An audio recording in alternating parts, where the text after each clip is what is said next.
Okay, today we have seen first three elements of the introduction. Today we have the fourth one, namely the purpose of the Acts of the Apostles. The purpose.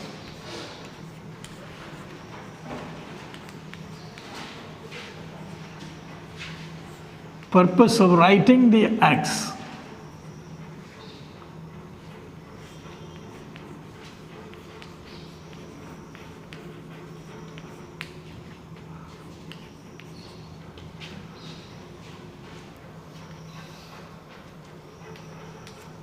There are four purposes. Okay. Listen. The first purpose is to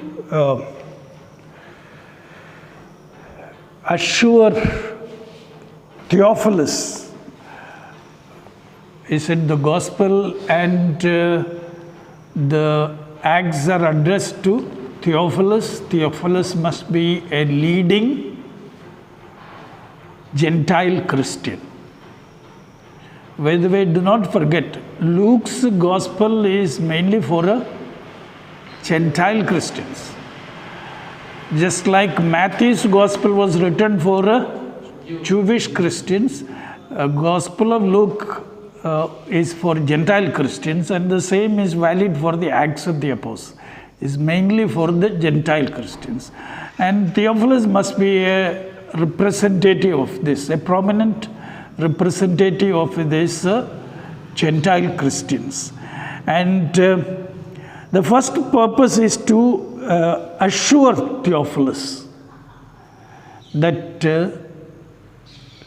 what they the teaching about Jesus that they received from the apostles. Okay? After all, preaching of the apostles led the Gentiles and Jews to accept Christ and get baptized and receive the Spirit. So he's telling, he's assuring Theophilus and other Gentile Christians that the faith they have received through the preaching of the apostles, that faith and the preaching of the apostles have their roots in Jesus of Nazareth and in his teaching, preaching, death and resurrection. After all, apostles were writing. Apostles were preaching about Jesus of Nazareth, especially his suffering, death, resurrection. And so Luke is telling the Gentile Christians that the faith they have received really comes from Jesus Christ. They received it immediately through the activity of the apostles. But behind the preaching of the apostles, who stands? The historical person of Jesus of Nazareth. His suffering, death and resurrection. Why is this assurance needed? Why did Luke feel the need to assure Gentile Christians that their faith really goes back to Jesus himself? Their faith, which was preached to them by the apostles, really goes back to Jesus. The reason for that is many Jews did not believe in Jesus. Many Gentiles also did not believe in Jesus. But on balance, Gentile believers were much more than the Jewish believers. In other words, Gentile Christians were much more numerous than Jewish Christians. That was reality. And this made the Gentile Christians wonder. After all, Jesus came for the Jews, no? Yahweh chose Abraham and his descendants, right? To prepare them to receive Jesus. And ideally, the Jews should have the one who would have believed in Jesus. But most of the Jews did not believe. And many Gentiles believed. So that's why they were wondering why this happened. So it is in that context that Luke assures that the teaching and preaching the apostles, which resulted in their faith, that teaching and preaching in fact go back to Jesus of Nazareth. So they do not have to worry about their faith. This is also partly to strengthen the faith of the apostles. Okay, instead of writing at the end, you can write one by one. So the first point, you can write. The first point,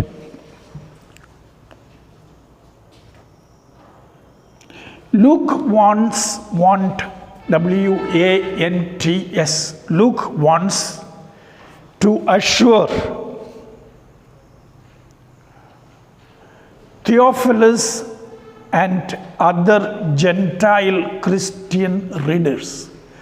Theophilus and other Gentile Christian leaders like him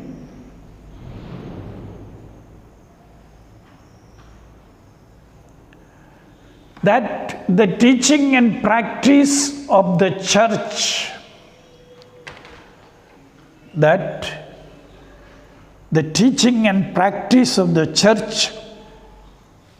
of his day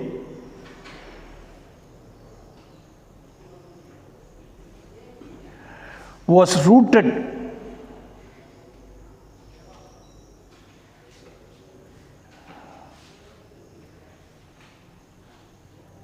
in the teaching of Jesus himself. In the teaching of Jesus himself.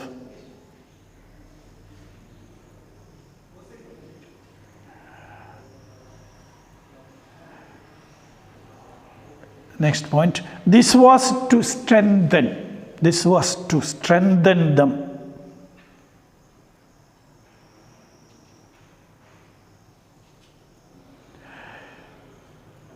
In their faithfulness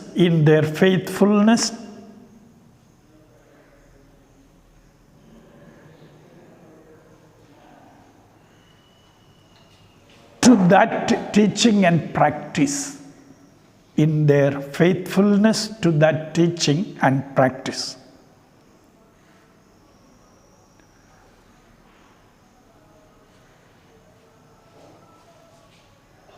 Next point, many Jews and pagans of Luke's day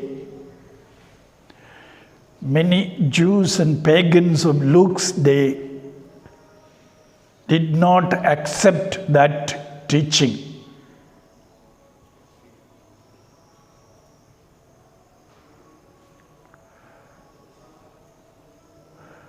Okay, that is the first purpose. In simpler words, Luke wants assure his Christian audience. You don't have the writing. Luke wants to assure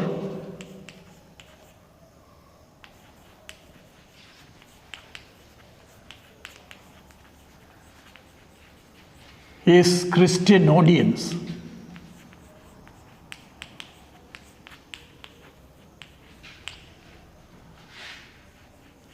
of the truthfulness of what they had come to believe.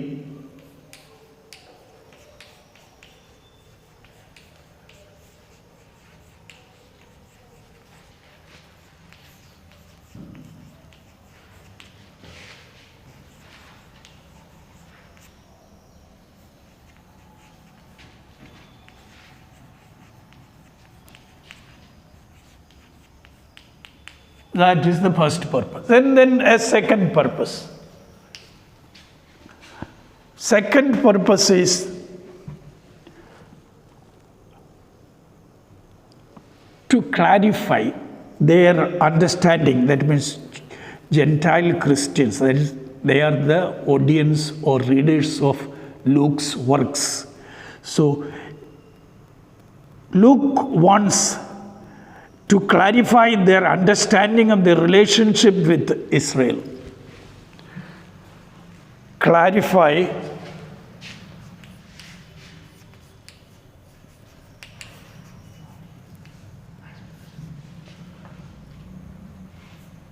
their understanding. Their understanding means Gentile Christians' understanding of their relationship with Israel.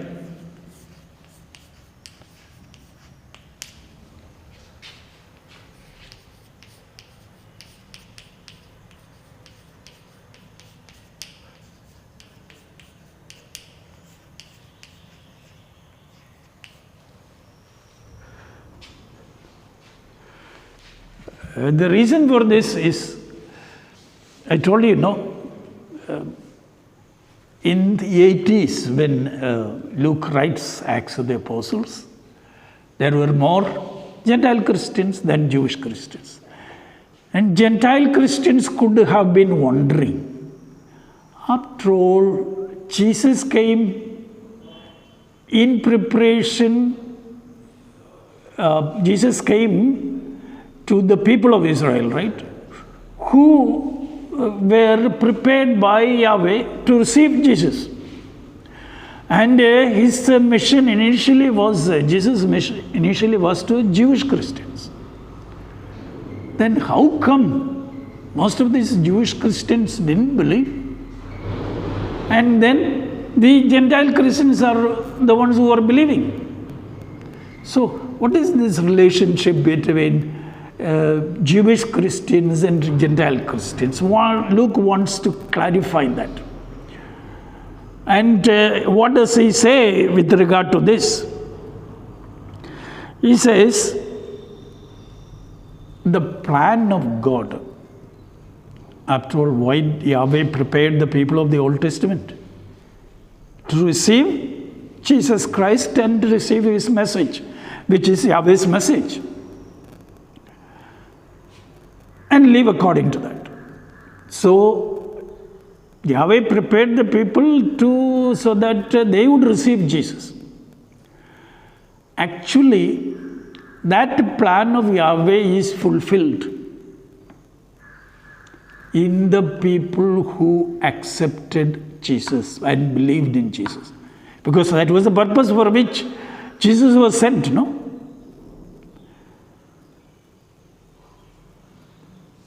Israelites were prepared for that, to receive Jesus. So those who receive Jesus are the people who fulfill the will of God.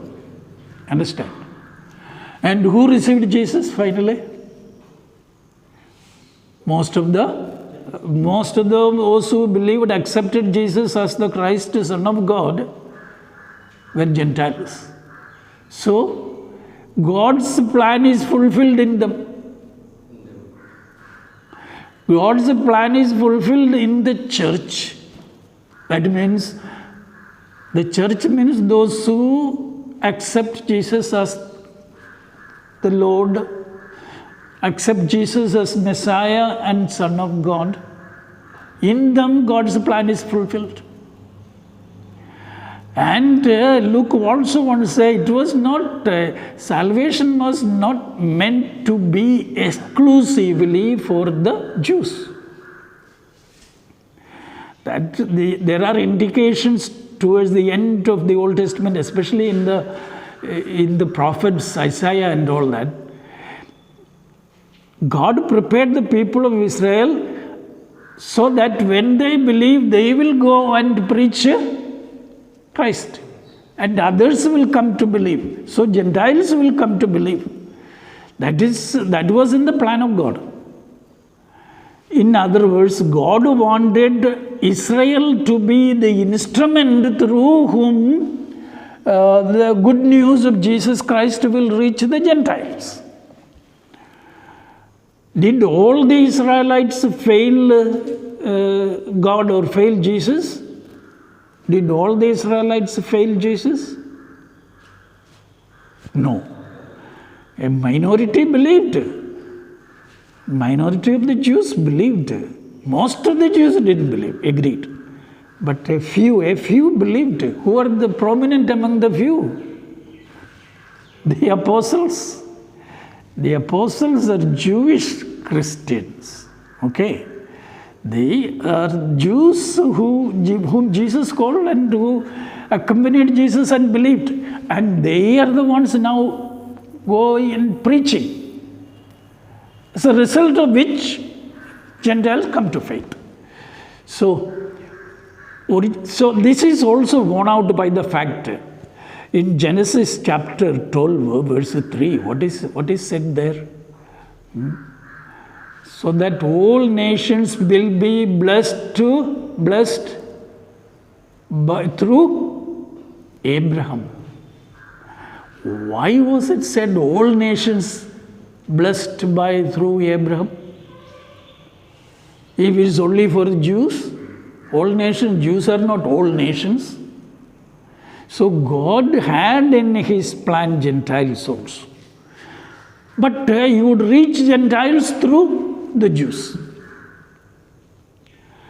Though most of the Jews failed him, the few who accepted him took the message to the Gentiles. As we will see as we proceed in the Acts of the Apostles, it is Peter himself who inaugurates the mission to the Gentiles through conversion of Cornelius. Cornelius was Gentile. Okay, so that we will see. So that is the point, second purpose, to clarify the relation. So you can write on that. The plan of God finds its fulfillment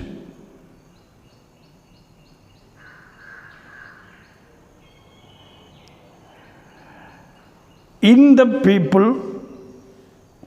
The plan of God finds its fulfillment in the people that believe in Jesus Christ.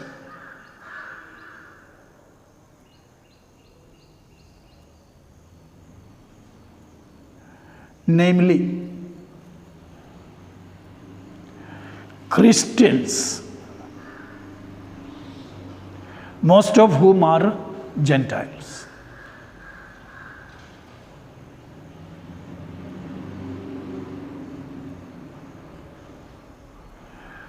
The next point. The plan or will of God, is to offer salvation to all people. To all people.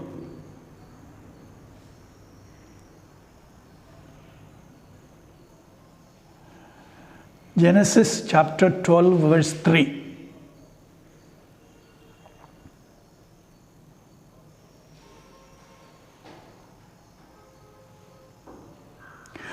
There is a historical continuity. There is historical continuity between Israel and Jesus,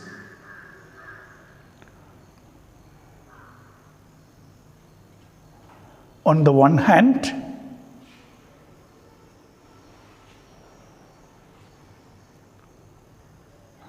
in brackets you can write the gospel, and between Jesus and the church on the other hand, and between Jesus and the church, in brackets, Acts of the Apostles.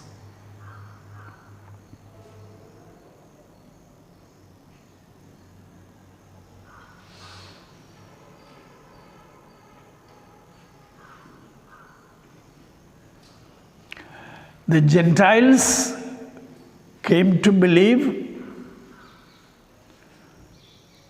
through the preaching of the apostles, who are Jewish Christians.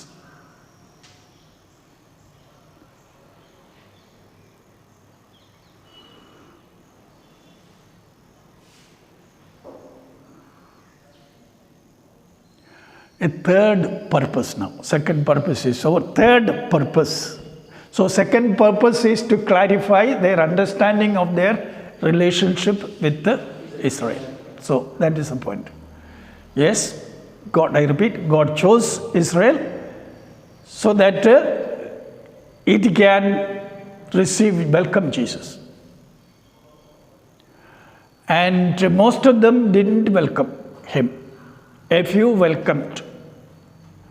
And in them and in all who welcomed him, God's plan is fulfilled. Therefore, Christians. Most of the Christians are Gentiles. And there is continuity between Old Testament and Jesus, and between Jesus and the church. And now the third point. Third purpose is to correct the early Christian understanding. To correct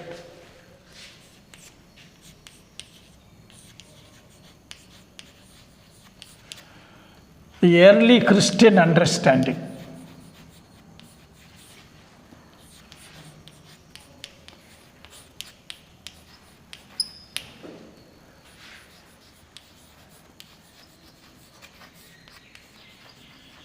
About parousia.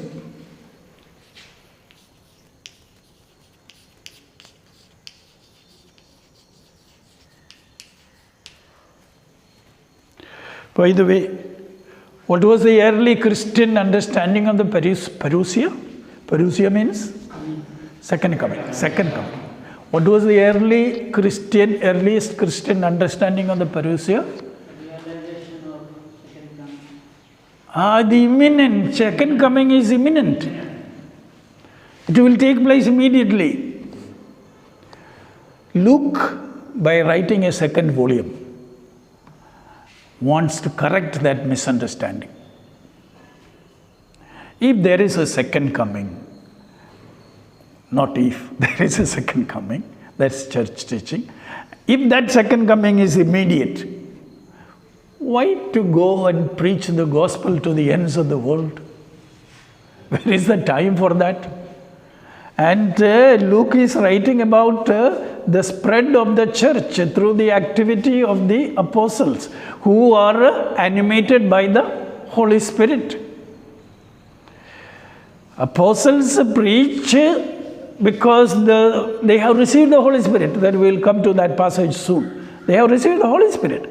Holy Spirit is the power, invisible power, who is the dynamic power of the mission, of the apostolic mission. The church is apostolic. That's our belief, no? So, the animator of that apostolic mission is the Holy Spirit. And therefore, there is a church has a mission to accomplish. And if there is immediate coming of Christ, what is the point in this mission? And what is the point in Luke writing a second volume for Christians to read?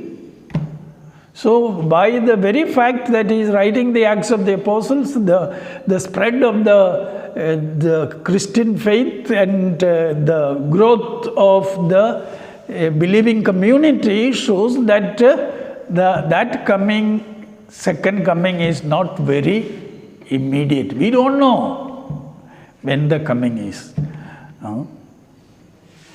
When Jesus told, naturally, Jesus wants the Christians of every age to be prepared to meet the Lord. That meeting of the Lord takes place when? That meeting of the Lord, our meeting of the Lord, it takes place when? Besides the fact that we in faith meet the Lord every day, especially in our Eucharistic celebrations, and the Lord is present. But that final meeting takes place when? With our death. And then that second coming for us is when we die and when we meet the Lord. At the end of the world, Christ will come, because at the end of the world, everybody will die. When the world comes to an end, everybody will die, therefore the second coming. So, in order to clarify that idea of the second coming, Luke wrote the Acts of the Apostles. You can write. People who live in imminent expectation. People who live in imminent, I-M-M-I-N-E-N-T, imminent expectation of the parousia.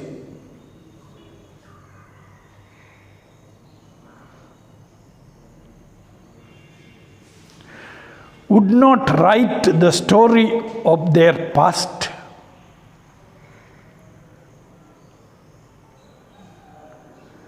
Would not write the story of their past.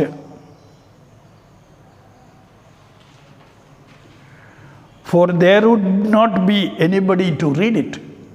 For there would not be anybody to read it.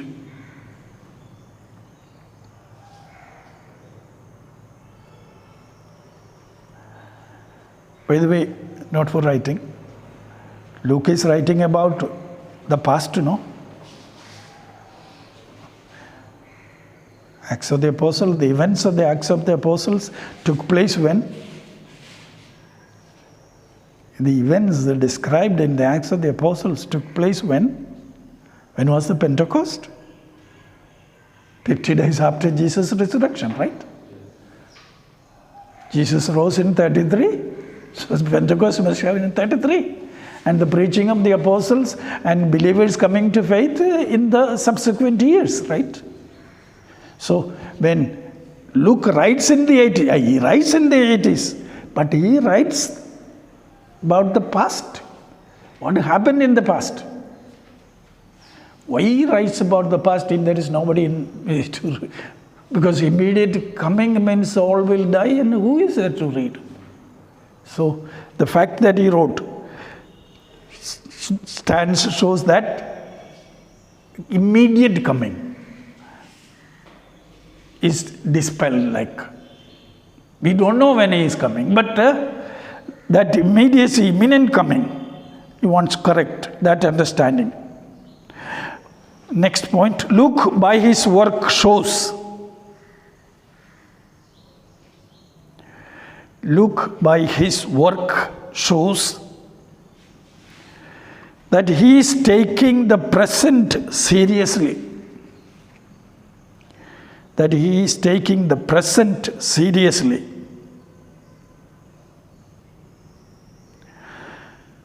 And expects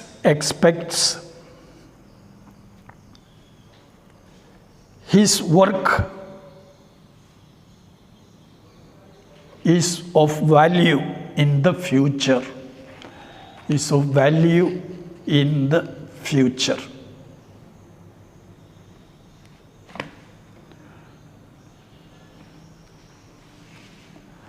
There is one last purpose, that is the fourth one. To provide an apologetic work. To provide an apologetic work.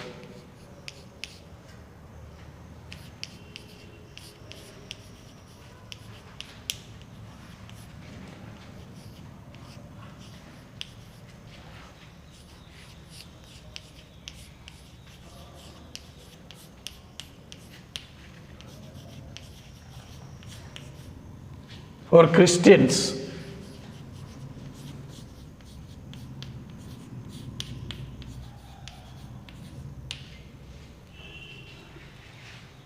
apologetic means, I told you, is in defense of Christians, a work in defending Christians.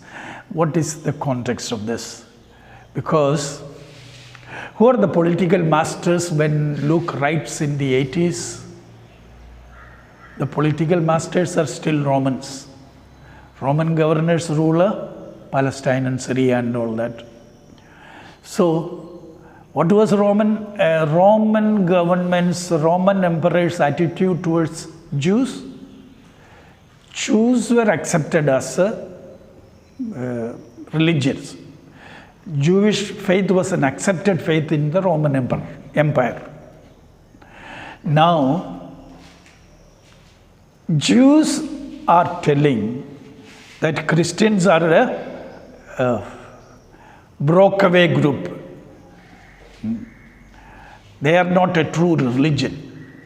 So, what Luke does in Acts of the Apostles, he is presenting the Romans in a very favorable light. What do you mean? Favorable light. He will say, for example, it is actually Jesus was put to death by whom? By Jewish authorities, right? They forced Pilate to to officially declare, condemning him to death. They forced him. You know that from the Gospels. No, otherwise you are no friend of emperor. They say, so we will report against you. So they forced. Actually, Luke is saying, actually the culprits are the Jewish religious authorities, not the Romans.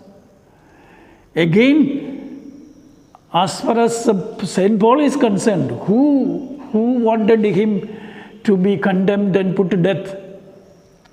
Again, Jewish religious authorities, he was arrested in Jerusalem and all that.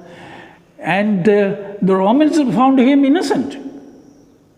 So, Luke argues this way in the Acts of the Apostles. He presents Romans in a favorable light. Romans are not actually responsible for the death of Jesus or the persecution of Jesus. That is, he's telling that. Why is he doing this? Because he wants his faith, Christian faith, to be accepted by the Roman Empire as a legitimate religion. Christian religion, the emperor must accept as a legitimate religion, as the emperor accepts Jewish faith as a legitimate religion. So he wants that to happen. Therefore, he presents the Romans in a favorable light. That's the fourth purpose of this Acts of the Apostles. You can write first point under that. Romans are presented in a positive light. Romans are presented in a positive light in the Acts.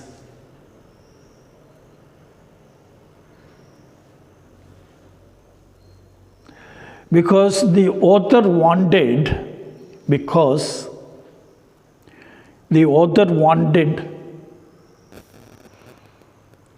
to defend Christian faith.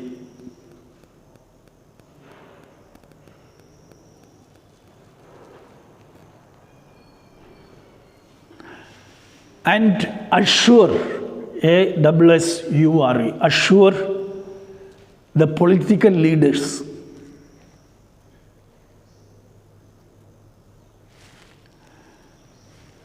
that Christianity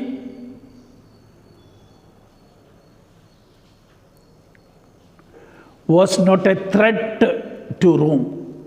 Christianity was not a threat, THREAT, was a threat to Rome.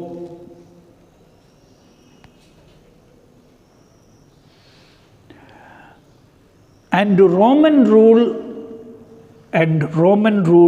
was not a threat to Christianity, and Roman rule was not a threat to Christianity.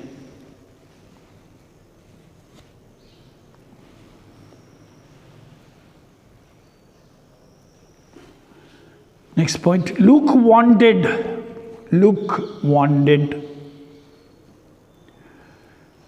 the official approval. Luke wanted the official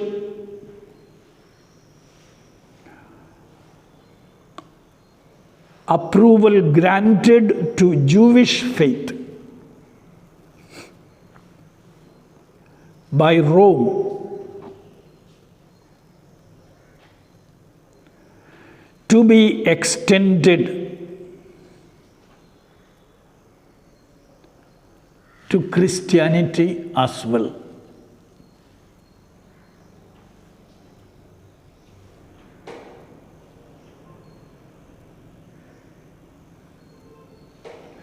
The next point,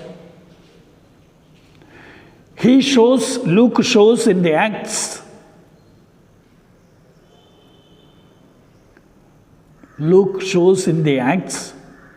that the opposition to the messengers of the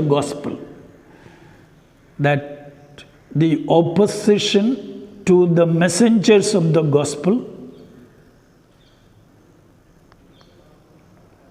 comes from the Jewish community.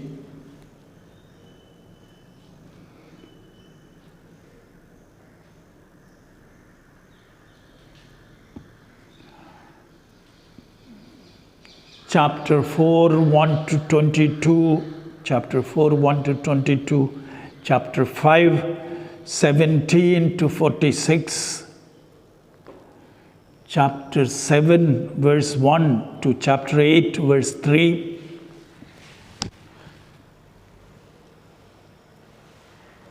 chapter 9, 1 and 2, verses 1 and 2, and then 23 to 25, etc.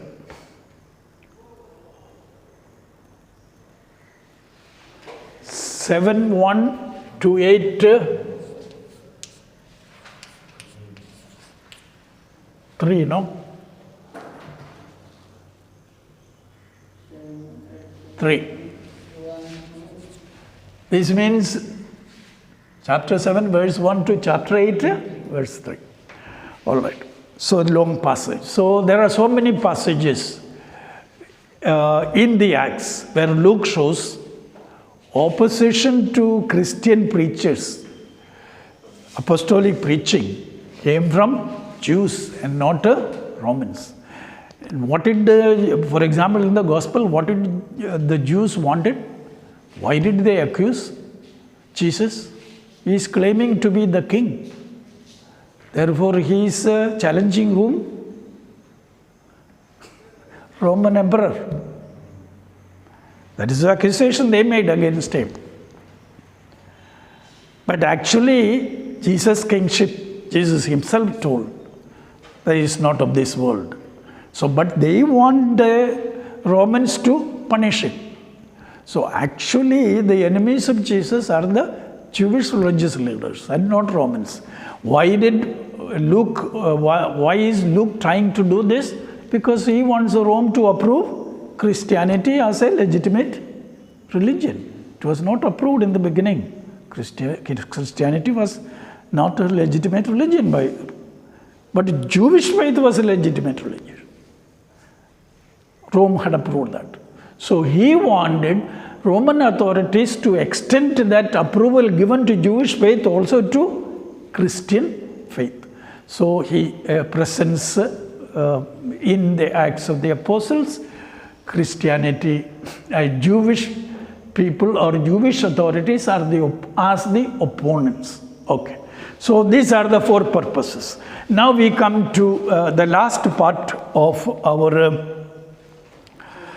introduction, that is an outline, a simple outline I give you, very simple one.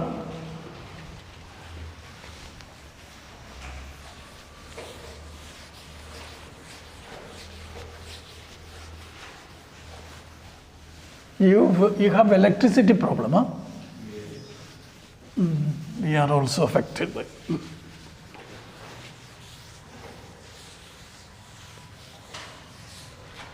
And outline, fifth and the last part of the introduction.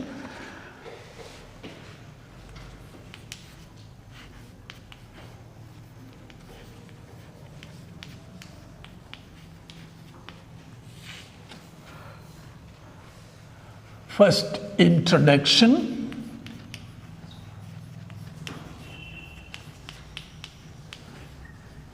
Introduction. Preparing Jesus' followers for the Spirit. Preparing Jesus' followers for the Spirit.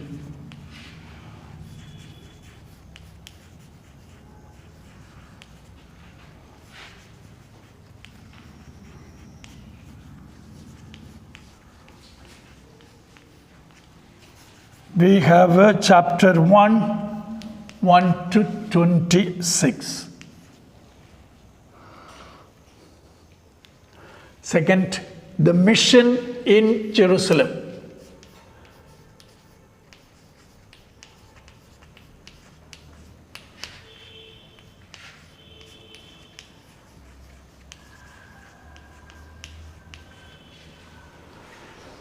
Two one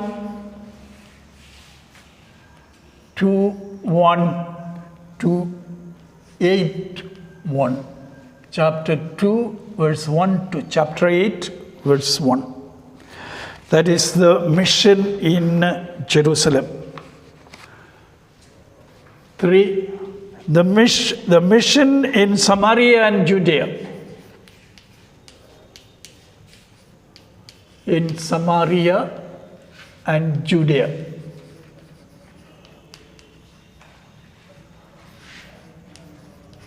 Or Judea and Samaria. 8:2 to 12:25.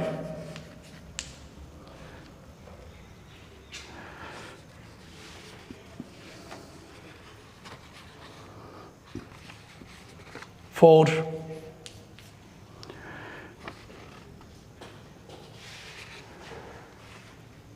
mission of Barnabas and Saul.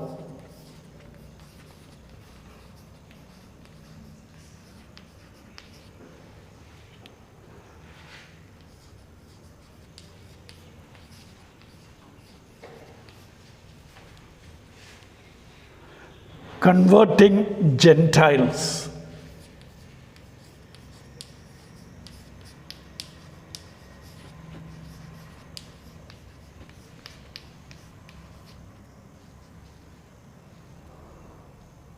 Approval at Jerusalem.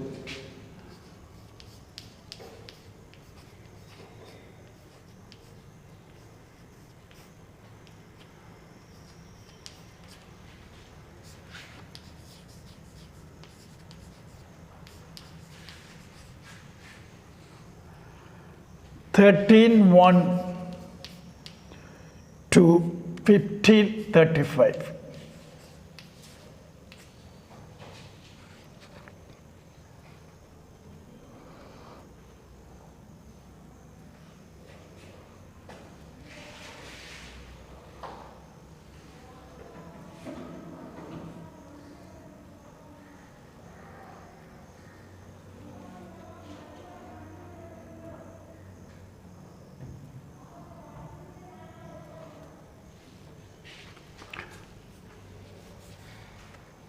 Under this fourth, we write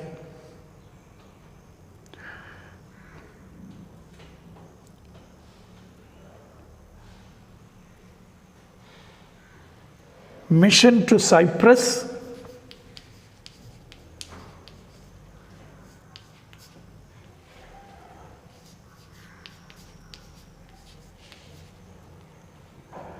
and Asia Minor.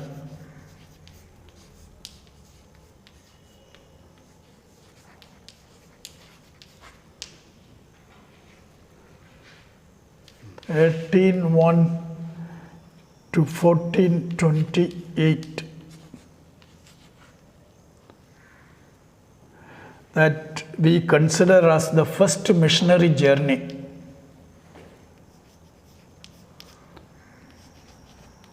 Missionary journey of Paul, okay?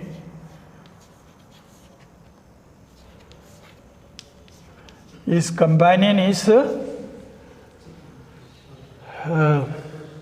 Barnabas.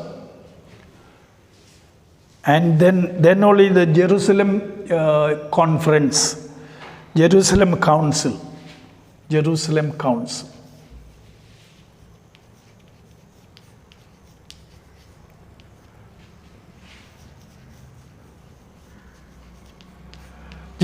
Council approves that, okay?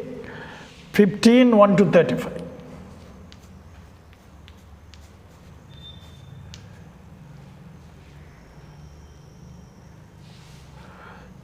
In the first missionary journey itself, the opening to the Gentiles started. And then that had to be get approved by the Jerusalem Council. That means the highest religious authority. That's Jerusalem Council. So the first missionary journey. And then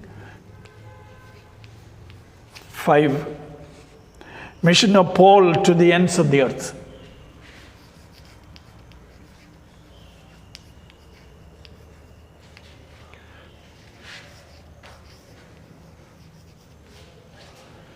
To the ends of the earth.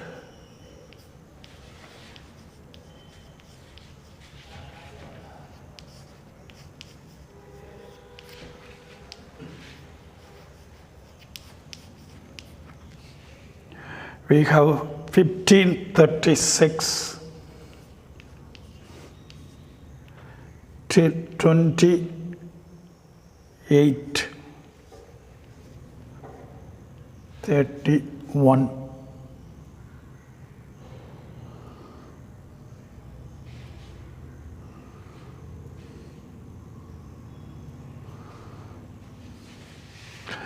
And this I give two sub-points. First, it is about from Antioch through Asia Minor to Greece and return.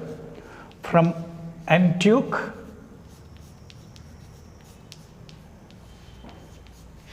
to Asia Minor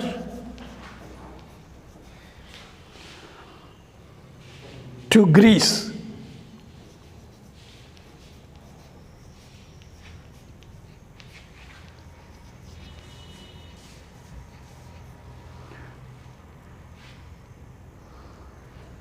And return.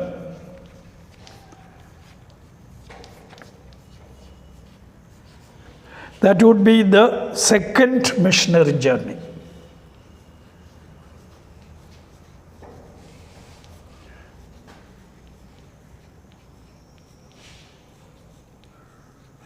You have studied about the 3 missionary. You have completed Paul's letters, no?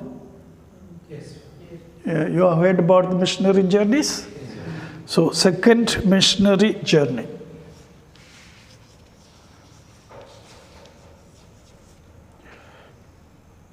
J.O., you are in journey. 15:36, 18:22.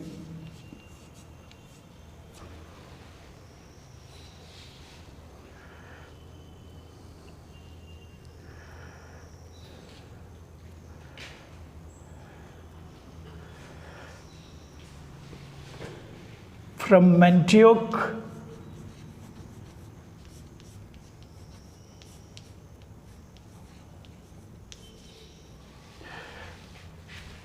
is the starting point of the journey. First journey, they start from Antioch, then they come back.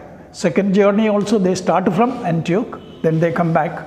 Third journey, they start from Antioch, but then they go to Jerusalem.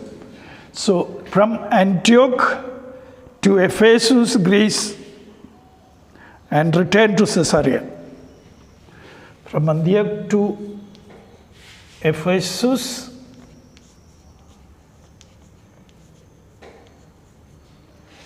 Greece,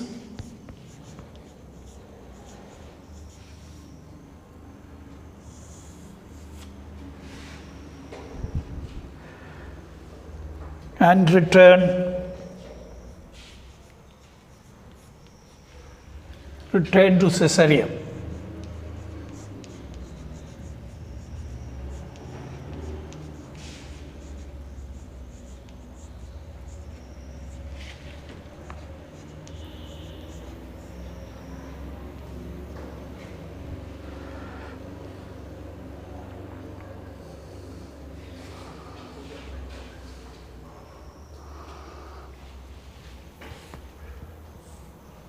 In 1823,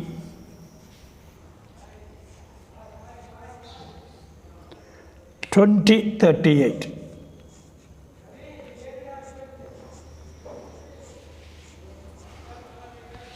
Third missionary journey.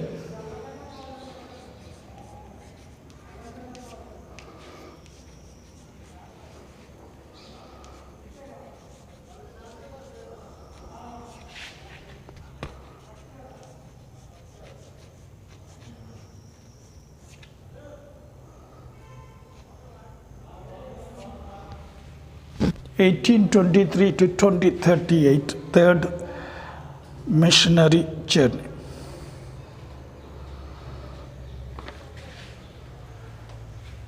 So that is a brief outline. So we have the third large section is coming under the mission of Paul to the ends of the earth.